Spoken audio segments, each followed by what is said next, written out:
Love. It's one of the most powerful and honestly most confusing feelings we can experience, right? One minute it's pure joy, the next you're just lost. And when you feel that intense connection to someone, it's so natural to ask yourself, where's this really coming from? So let's dive into that. Let's try to figure this out together. And that really is the heart of the matter, isn't it? You've got this intense feeling, this desire that just feels so right, almost like it's meant to be. But is it? Is this a genuine blessing from Allah, a little nudge in the right direction? Or is it maybe just you? You know, your own desires, your nafs kind of taking over and leading you down a path that might just be a test? You know, the Quran actually gives us our foundation for this. Right here in Surah Ar-Rum, Allah tells us that He created mates for us so we can find tranquility in them, and He put love and mercy between us. So these feelings, they're meant to be signs from Him. The real trick, the challenge for us, is learning how to read those signs correctly. Okay, so to help us figure this out, we're going to break it down into 4 parts. First, we'll talk about the heart itself. Then we'll get into the signs of spiritual alignment, followed by how to look for divine guidance. And we'll wrap up by talking about trusting Allah's plan, which is, a huge part of it all. All right, first things first, a question of the heart. This is all about learning to tell the difference between a desire that's truly from Allah and one that's, just coming from our own self, our nafs. And you know how easily the nafs can get carried away with attachment and just wanting things? So think of it like this. There are 2 very different roads this feeling can take you down.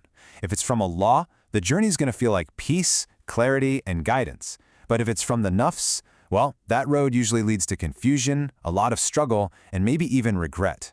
The key here is to look at where your feelings are actually leading you. What's the outcome? Okay, so how do we actually tell the difference? That brings us to our next point, signs of spiritual alignment. And this is where we have to ask a really honest, direct question. Does this feeling, this person, does it elevate your faith? How is it impacting your relationship with Allah? And I mean, really, take a second and be honest with yourself here. When you think about this person, does it make your faith feel stronger, or does it feel a little weaker? This is probably one of the biggest, clearest signs you can look for. Let's break that down even more. A sign from Allah, it's going to pull you closer to your prayers. It's going to strengthen your Islamic values and make you want to be a better person. But a warning sign?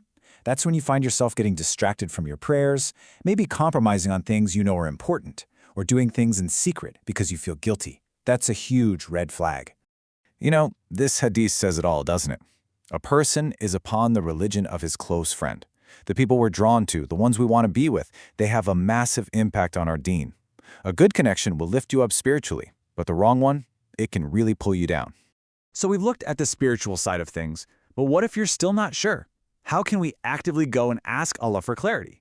Well, that leads us right into our 3rd section, looking for the signs of divine guidance. How does Allah actually show us the way? One of the absolute best, most powerful tools He's given us is Salat al-Istikhara. And it's so much more than just a prayer. Think of it as a direct line to Allah. It's you handing over all your confusion and your worries and just saying, Ya Allah, please guide me. And it's pretty straightforward, really. You just pray 2 voluntary rakas and then you make the special supplication for guidance. You're basically laying it all out for Allah and asking Him, if this is good for me, make it easy. And if it's not, just turn me away from it. So how do you know what the answer is? It's usually not some big, flashy dream like in the movies. The answer is more subtle. You need to pay attention to how you feel and what's happening around you. A yes from Allah often feels like this deep sense of peace, and things just start to fall into place. A no, on the other hand, can feel like nagging doubt, anxiety, and it seems like every door you try to open just gets slammed shut. And this is such a beautiful and comforting idea. What is meant for you will come with a kind of divine ease, not this endless uphill battle. Sure, there will be tests, but it won't feel like you're trying to force a square peg into a round hole. It's like swimming with the current instead of fighting against it. But what happens when all the signs seem to be pointing to no? That can be really tough.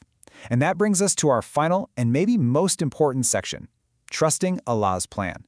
This is all about finding peace, even when things don't go our way, by surrendering to a wisdom that is so much greater than ours.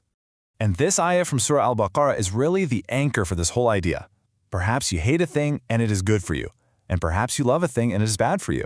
We only see this tiny little slice of the picture. Our feelings can be so strong, but our knowledge is just limited. The thing we want with every fiber of our being might actually be harmful for us. Only Allah knows the full story. So how do we build that trust? It really comes down to these key principles. First, believing that His plans are always, always better than what we desire. Understanding that what misses us was just never meant for us. And seeing a no from Allah not as a rejection, but as a form of protection. His wisdom is just on a whole other level than our understanding.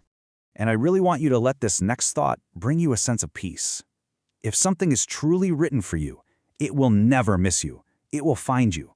You don't have to chase it. You don't have to force it. You don't have to worry about it. Just trust in the timing. Trust in His plan. So, as we've walked through this, it's clear that figuring out our feelings is a journey, right? It takes honest self-reflection, actively seeking guidance, and a whole lot of trust. It's about looking at how it affects our faith, watching for those signs of ease or struggle, and ultimately, trusting that Allah's plan is perfect. So I'll leave you with this final thought to reflect on. Are you chasing your desires, or are you embracing His divine plan? Because the answer to that question, well, that's where you'll find true peace.